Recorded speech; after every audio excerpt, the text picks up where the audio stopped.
Bapak dan Ibu yang saya hormati, selamat berjumpa kembali dalam ruang keluarga kita yang hangat ini. Mari kita tarik napas dalam-dalam sejenak, lepaskan semua beban yang mengganjal di pundak, dan izinkan hati kita bicara dengan jujur. Di usia senja ini, kita seringkali berada dalam posisi yang sulit. Di satu sisi, nurani kita sebagai orang tua atau saudara tertua mendorong kita untuk selalu mengulurkan tangan. Kita merasa bahwa membantu keluarga adalah tugas suci yang harus dijalankan sampai embusan napas terakhir. Namun, pernahkah Bapak dan Ibu merasa bahwa setiap kali tangan kita terulur untuk membantu, justru kedamaian kita sendiri yang perlahan-lahan terkikis? Kita seolah-olah sedang menabung rasa lelah yang tidak berujung. Inilah yang ingin saya bagikan hari ini, sebuah pemahaman tentang seni berkata tidak. Mengatakan tidak bukanlah sebuah dosa, apalagi sebuah kejahatan. Sebaliknya, di usia kita sekarang, berkata tidak adalah sebuah bentuk pertahanan diri yang paling mulia untuk menjaga sisa energi dan martabat hidup kita agar tidak habis dimakan oleh keadaan yang sebenarnya bisa kita kendalikan. Bapak dan Ibu, mari kita renungkan bersama. Mengapa di usia tua ini kita justru sering merasa lebih sulit menolak permintaan keluarga dibandingkan saat kita masih muda dulu? Jawabannya seringkali karena kita merasa waktu kita sudah tidak banyak lagi, sehingga kita ingin memberikan yang terbaik. Namun kita lupa bahwa kebaikan yang diberikan kepada orang yang salah hanya akan menjadi racun bagi diri kita sendiri. Jenis orang pertama yang perlu kita waspadai, sebagaimana yang sempat kita singgung, adalah mereka yang memandang kebaikan kita sebagai sebuah kelemahan. Orang-orang ini biasanya memiliki radar yang sangat tajam. Mereka tahu persis kapan hati kita sedang lunak dan kapan kita tidak berdaya untuk menolak. Mereka tidak datang membawa rindu, mereka datang membawa daftar kebutuhan. Saat kita membantu mereka, tidak ada rasa lega yang muncul. Yang ada justru rasa cemas, karena kita tahu minggu depan atau bulan depan, mereka akan kembali dengan permintaan yang lebih besar. Disinilah seni berkata tidak mulai diuji. Kita harus sadar bahwa dengan memberi terus-menerus kepada mereka yang hanya memanfaatkan, kita sebenarnya sedang merawat sifat malas mereka. Kita sedang menghalangi mereka untuk menjadi manusia yang tangguh. Selanjutnya, mari kita bicara lebih dalam tentang tipe orang kedua, yaitu mereka yang gemar mencari kambing hitam atas kegagalan hidupnya. Betapa perih rasanya hati seorang ibu atau ayah ketika di masa tuanya ia justru harus mendengar kalimat-kalimat yang menyalahkan pola asuh masa lalu atau keputusan-keputusan lama yang sudah tidak bisa diubah. Mereka ini adalah orang-orang yang menolak untuk dewasa secara emosional. Bapak dan Ibu, di usia senja, kita tidak seharusnya memikul beban kesalahan yang bukan milik kita. Setiap manusia yang sudah dewasa memiliki kemudi atas hidupnya sendiri. Jika kita terus-menerus menolong mereka yang selalu menyalahkan kita, maka kita sebenarnya sedang membiarkan mereka tetap menjadi anak kecil yang tidak pernah belajar bertanggung jawab.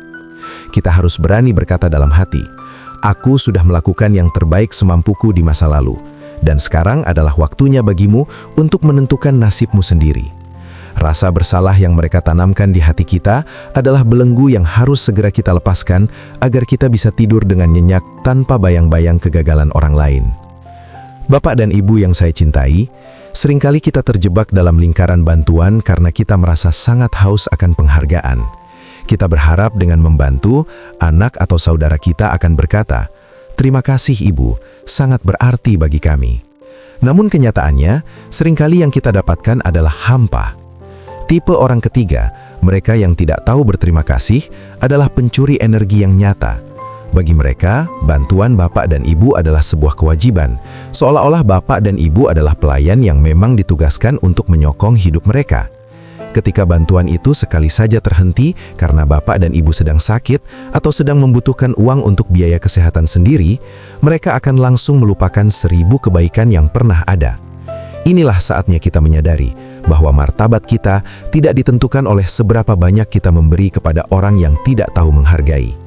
Di usia senja, kita berhak mendapatkan rasa hormat yang tulus, bukan sekedar basa-basi saat ada butuhnya saja. Menjaga jarak dari mereka bukan berarti kita membenci, tetapi kita sedang mengajari mereka tentang harga dari sebuah pengorbanan.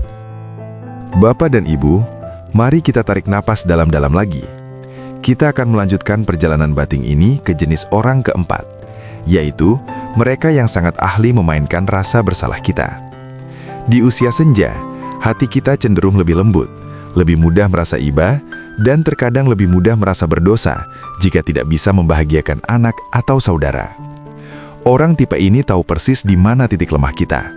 Mereka tidak akan membentak, tetapi mereka akan menggunakan kalimat-kalimat yang membuat kita merasa menjadi orang tua yang gagal jika tidak menuruti kemauan mereka.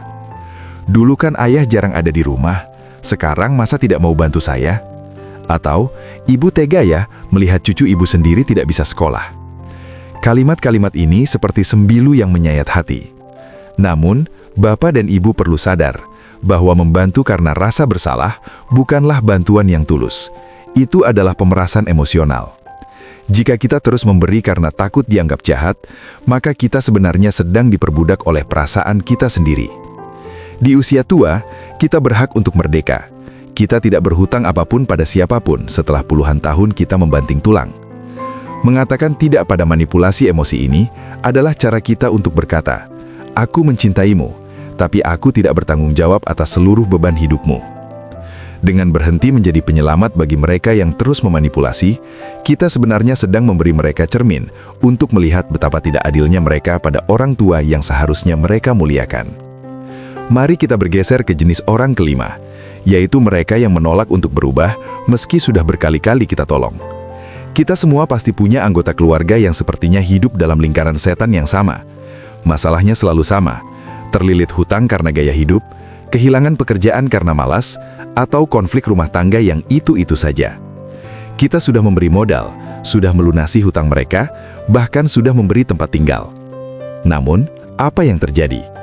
Beberapa bulan kemudian, mereka datang lagi dengan lubang yang sama. Bapak dan ibu, membantu orang yang tidak mau berubah, itu ibarat menyiram air ke padang pasir. Airnya habis, tapi tanahnya tetap kering. Di usia senja, energi kita sangat terbatas. Jangan habiskan energi itu untuk orang yang bahkan tidak mau menolong dirinya sendiri.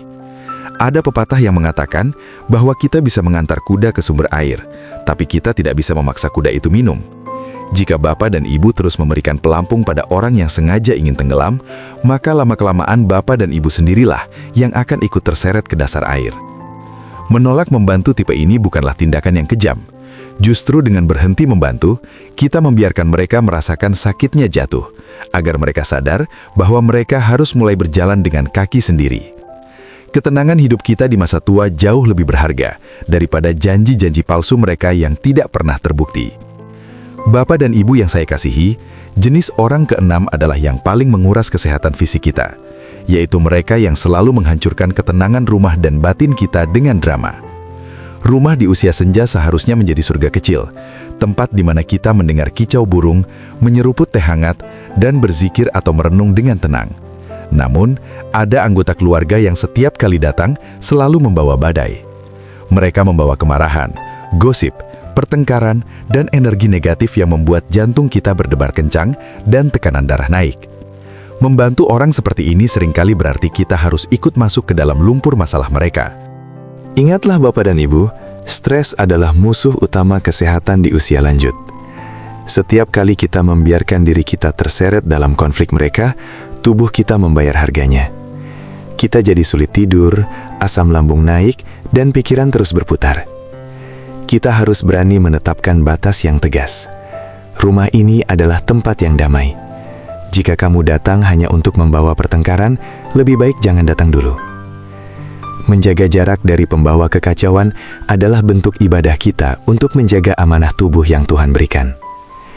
Kita tidak punya kewajiban untuk menjadi tempat sampah emosional bagi siapapun, bahkan bagi keluarga sendiri. Terakhir, jenis orang ketujuh adalah mereka yang sama sekali tidak menghormati batas dan keputusan kita. Ini adalah orang yang ketika kita sudah berkata tidak, mereka tetap mendesak. Mereka merayu, mereka membawa orang lain untuk menekan kita, atau mereka diam-diam mengambil apa yang menjadi hak kita. Mereka menganggap bahwa karena kita sudah tua, kita tidak lagi punya hak untuk mengatur hidup dan harta kita sendiri. Ini adalah bentuk pelecehan terhadap martabat kita sebagai lansia. Bapak dan Ibu, keputusan Anda adalah mutlak. Jika Anda memutuskan untuk menyimpan uang pensiun demi hari tua, itu adalah hak Anda. Jika Anda memutuskan untuk istirahat dan tidak mau direpotkan dengan urusan bisnis mereka, itu adalah hak Anda. Jangan biarkan siapapun merampas kedaulatan Anda atas diri sendiri. Orang yang tidak menghargai kata tidak dari Anda adalah orang yang sebenarnya tidak menghargai keberadaan Anda sebagai manusia. Dengan bersikap tegas pada tipe orang ketujuh ini, Bapak dan Ibu sedang menunjukkan kepada dunia bahwa menjadi lansia bukan berarti menjadi lemah atau bisa disetir. Kita adalah nahkoda dari kapal kita sendiri, sampai garis finish nanti. Bapak dan Ibu, sebagai penutup naskah ini, mari kita renungkan satu hal. Mengatakan tidak pada 7 jenis orang ini mungkin akan membuat suasana menjadi sedikit canggung di awal. Mungkin akan ada bibir yang mengerucut atau kata-kata sindiran di belakang kita. Tapi percayalah, itu hanya sementara. Ketenangan batin yang akan Bapak dan Ibu dapatkan setelahnya akan jauh lebih besar dan abadi. Kita tidak sedang memutus silaturahmi. Kita hanya sedang mengatur ulang jarak agar hubungan itu tidak saling menyakiti. Di usia senja ini, mari kita fokus pada mereka yang benar-benar mencintai kita tanpa syarat. Mereka yang bertanya, bagaimana kabar ibu hari ini? Sebelum bertanya, bolehkah saya pinjam uang? Mari kita habiskan sisa waktu kita untuk beribadah, menekuni hobi yang tertunda, dan menikmati kebersamaan dengan orang-orang yang membawa cahaya ke dalam hidup kita. Terima kasih sudah mendengarkan dengan hati yang terbuka. Semoga kita semua dikaruniai usia senja yang tenang, penuh martabat, dan jauh dari beban yang tidak semestinya kita panggul.